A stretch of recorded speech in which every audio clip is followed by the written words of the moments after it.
Guten Tag, liebe Besucher. Die Tiere gelten als natürlicher Reichtum unseres Landes und als eine Gruppe schöner Tiere ziehen sie die Aufmerksamkeit von tausenden Naturliebhabern auf sich. Eine solche Tier, die Exemplar in der Naturabteilung des Nationalmuseums ausgestellt ist, das Stachelschwein.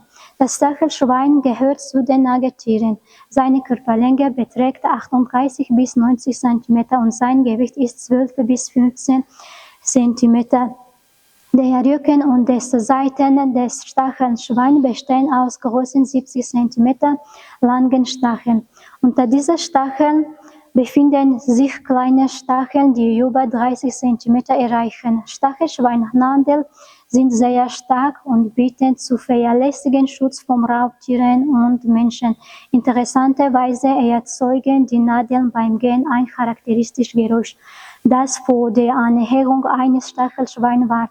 In der Natur ist es jedoch schwierig, es zu sehen, da das Stachelschwein überwiegend nachtaktiv ist. Liebe Zuschauer, wenn Sie mehr über dieses Stachelschwein und andere der Vertreter der Tierwelt erfahren möchten, willkommen im Nationalmuseum.